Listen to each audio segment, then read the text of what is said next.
here at the arena in San Juan. I'm Eric Pan, impersonating Mr. Boomer. No, I'm just kidding. Galing. Kuha ko ba? Willie Knapp? Kuha ko ba?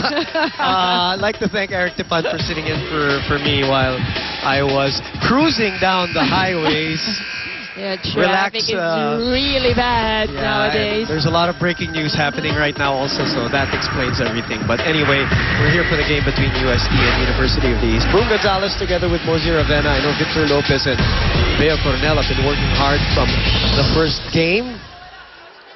8 serving 5. UST looking for their first 3-game winning streak. Am I correct, Mozy? That's right. After losing back-to-back wins naman for UST, and now looking for the 3rd one in this season 74.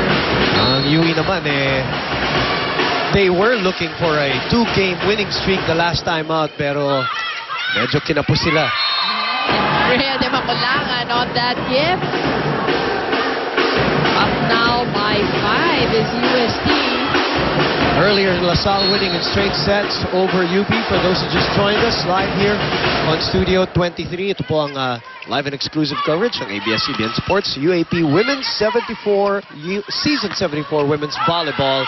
At mukhang magandang atake ng UST kanina. Nakaupo ako dito sa likod ko. Nakikita ko yung medyo pantay pa kanina 3-all, pero bumibitaw ng bahagya ng UST right now.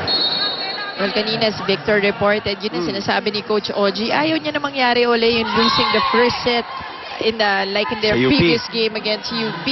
Yung mabagal sila mag-start. So, diesel start ba? You see the side view of Coach Oji Mamon and Villet Ponce de Leon. Mozy, matanong na rin kita when you were playing and then you are, I'm sure it's happened to you that you were introduced to a new system or a new coach, but you're the same batch of players pretty much, and you know that the coach has been with the school for a very long time, storied career, national team as a player and as a coach, all of that. But yung dynamic ng relationship of a new player to a new coach, how do you adjust as a player? How does that happen? Walang adjustment siguro if he changes your position. Okay. Let's say from pinakamahirap dyan, yung from a spiker to a setter.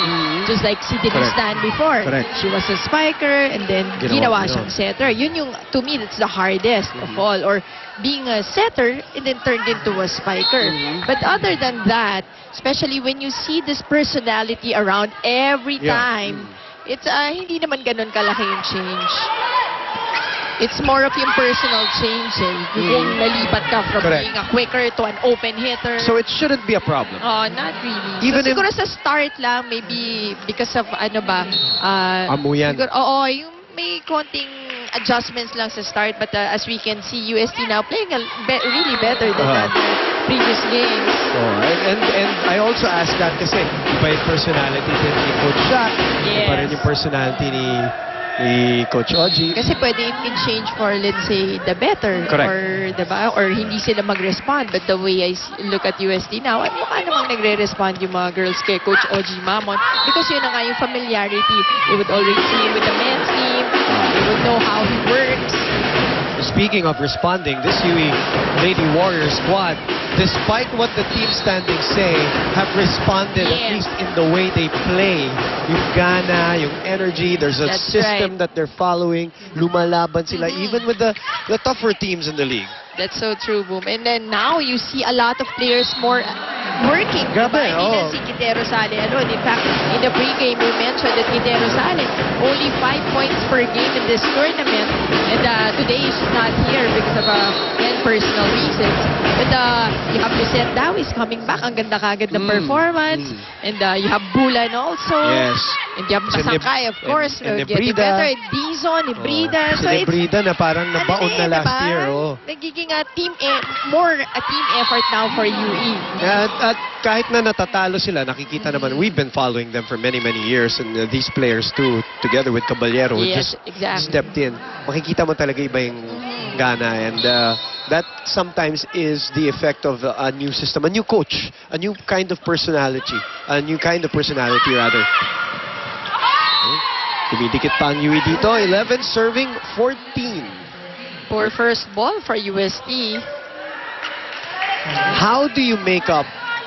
And probably, maybe this will be probably won't be the last time we'll talk about this, depending on how far UST will go. But how do you make up with the loss of an Aiza Maizo? Not just skill-wise, position-wise, but personality-wise, leadership-wise, if you're UST, Mosey.